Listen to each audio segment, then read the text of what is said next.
Hey Psych2Goers, let's just be real for a second. Relationships are hard. It takes a lot of work and a lot of practice to get things right in a relationship since they're all different. But are there some universal no-nos that we should be aware of? Yes. No matter how old, new, strong, or weak your relationship is, there are many habits we form that can harm a relationship. Let's avoid that whole minefield altogether. Here are 6 habits that can harm any relationship. Number 1, not having clear and open communication. Communication is arguably one of, if not the most important thing in a relationship. It's not just about talking though. It's also about listening and reacting. Do you and your partner know that you can come to each other with anything? Do you both talk about what's going on in your personal lives? This is a sign of a strong relationship. But if you're scared to tell your partner something because of their potential reaction, or even not telling them something because you assumed they already know, these are all signs of poor communication skills, which rob the relationship of the bonding experience. Number 2, projecting your feelings onto your partner. Take something as simple as dinner. You maybe had a rough day, so you look for a quick dinner option like takeout. If your partner asks you what you wanna do for dinner, you might assume they want you to cook. But in reality, your partner doesn't know how you're feeling. And you're kind of projecting your thoughts and feelings onto your partner when they really just wanted to know what's for dinner. Thinking for your partner and assuming can severely damage any relationship. Number 3, having boundary issues. Boundaries are important in relationships. When it comes to boundaries, you wanna use the 3 C's: clear, consistent, and communicated. Let's say you do an artsy hobby and don't like it when people touch your supplies. Is the boundary clear? Is it all supplies or just paints? Is this boundary consistent? Do you not want your partner to touch the supplies ever, or is it just whenever you feel upset at them? Is the boundary communicated? Did you ask them politely not to touch your supplies, or are you assuming they know? Once a clear, consistent, and communicated boundary has been set, show that person you respect and care about them by respecting their boundary. If they don't like me touching their supplies, I won't.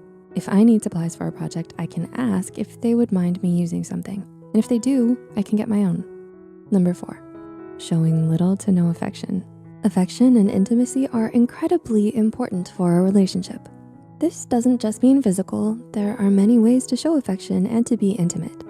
Some appreciate acts of service, gratitude, or a more traditional physical display of affection. No matter what your partner's love language is, it's very important to show them you care in their way. If your partner's love language is acts of service, maybe make them a special lunch with a cute note to take with them instead of giving hugs and kisses. If you're giving someone hugs and kisses when their love language isn't personal displays of affection, they will not see this as sweet and instead might see this as annoying or crossing a boundary. Need to know how to work with your partner's love language? Watch 5 ways to work with your partner's love language. Number 5, taking your partner for granted. When relationships begin, we all like to put our best foot forward. Maybe you keep your room a little cleaner. Maybe you cook a little more to show off your skills. But as the relationship progresses, you might notice you do all the cooking and cleaning. Your partner, they receive all the benefits of the work you're doing, and they're quick to say when something isn't done. This is a huge red flag that your partner takes you for granted. And maybe eventually all those little things you did to show them you care are draining and feel required. This is a surefire way to suck the happiness out of a relationship. Relationships should always be give and take, where you're both contributing based on your personal interests and skills. And number 6, not giving each person enough alone time. Have you ever heard someone say that you can't pour from an empty cup? What about you can't love someone else unless you learn to love yourself? Yeah, it's cliche, but the cheesy sayings are true. When you get into a new relationship, it feels good to be with someone, to have someone to do stuff with, and just to have someone around, but that can't happen 24/7. In order to be there for your partner, you need to make sure your battery is at 100%. This means making time for your friends and your hobbies along with making time for your significant other. Too much together time can make it easy to get bored or tired of someone, which can ruin any bond. Did any of these points sound familiar? Or maybe you couldn't relate to these, but you might know someone who would. If so, please share this video with others who might benefit. Let us know what you learned in the comments below. The references and studies used are listed in the description. As always, keep your eye on Psy for more Psych2Go content. Want to get more information about what behaviors can ruin a relationship?